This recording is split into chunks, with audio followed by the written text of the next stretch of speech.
Good morning! Today is Saturday. Ito ang sumila sa araw ko. Una, naaayos ko yung gulot ko.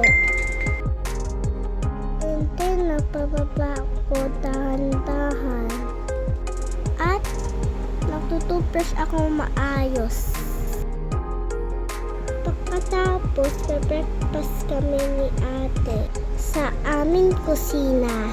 After we eat, nakaayos ako ng mga unan sa aming salas. At natitilik ko yung halaman namin, aming terrace. I also help ate to sweat our garahe every morning. And then, masaya kami nakiplay ni ate. Katapos, siliko na ako sa panyo namin. Katapos ko magliko, nasusuklay ako ng buhok ko. Pagkatapos magliko, nakaaral kami ni ate. Tapos, nanood ako ng TV. Habang naiintay yung lunch.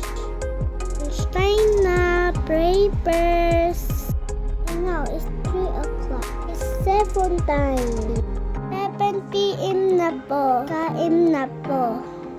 After we eat dinner, I brush my teeth. And then take a hot bath.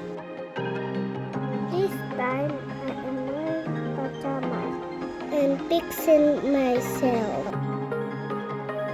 While waiting mommy, we are watching TV with daddy. At ngayon po, aakit na po kami.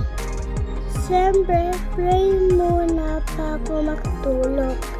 Good night. That's the day of my life. Thank you.